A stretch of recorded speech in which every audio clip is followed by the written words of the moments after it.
जीअं त तव्हांखे ख़बर आहे त मां फेसबुक ते व्हाट्सएप ॾिनो आहियां। उन वसीले पाकिस्तान कहूं, सऊदी अरब कहूं, दुबई कहूं, कतर कहूं, बहरेन मां, ओमान मां काफ़ी दोस्त, इवन मलेशिया हुजे, इराक हुजे, ईरान हुजे, राब्तो करे रहिया आहिनि फेसबुक मोनेटाइज़ेशन जे बारे में।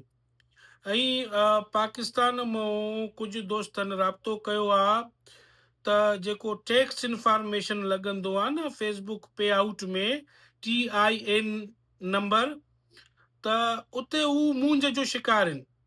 उहे पुछा करे रहिया आहिनि त असां फाइलर न आहियूं, असां नॉन फाइलर आहियूं, टैक्स नंबर कीअं आणूं।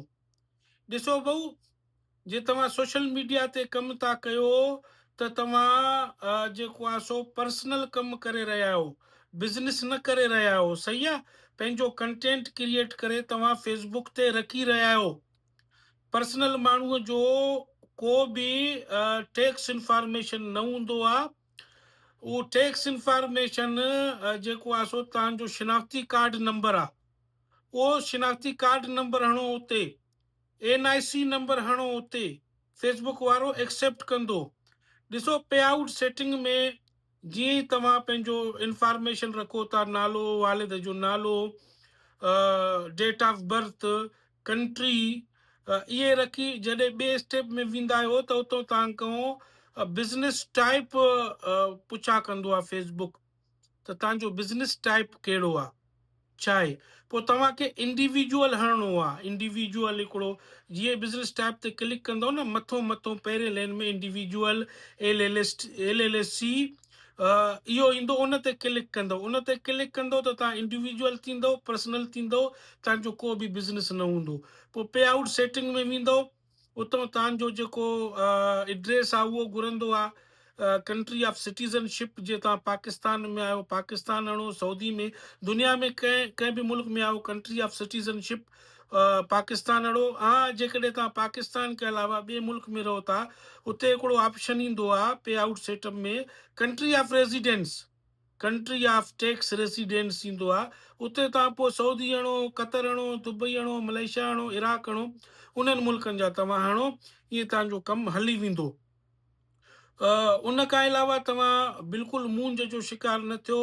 फाइलर, नॉन फाइलर, का शइ बि न आहे।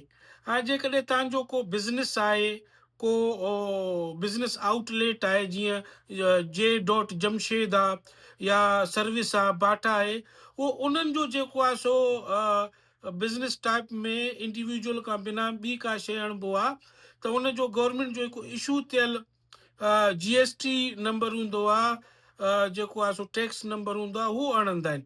सो इन ॻाल्हि में तव्हां मूंझ जो शिकार न थियो। धड़ाधड़ पंहिंजो NIC नंबर जो इंफॉर्मेशन तव्हां पे आउट सेटिंग में हणो। फर्स्ट नेम में पंहिंजो नालो, लास्ट नेम में वालिद साहब जो नालो, डेट ऑफ बर्थ जीअं तव्हांजे NIC ते आहे या एगामे ते आहे। उन खां अलावा जेको आहे सो कंट्री तव्हांजो, जे पाकिस्तान में आहियो पाकिस्तान हणो, सऊदी अरब में आहियो सऊदी अरब हणो, दुबई, मलेशिया, कतर जे मुल्क में रहो था, उन मुल्क जो तव्हां हणो। ठीकु आहे। ऐं बिज़नेस टाइप में ग़लती न कजो। बिज़नेस टाइप में वरी मां ॿुधायां थो त तव्हां इंडिविजुअल हणो, इंडिविजुअल या LLC, इहो साॻियो आहे, पटी तव्हांखे नज़र ईंदो ब्लू में, हर शइ उते लिखियलु आहे। ॿी का बि public corporation, private corporation, charity, का शइ न हणो, इंडिविजुअल हणो। इहे ॻाल्हियूं ध्यान में रखो ऐं सेटिंग करण महिल चङी तरह सेटिंग कयो, त जीअं अॻिते हली तव्हां लाइ मसइलो न थिए। महिरबानी।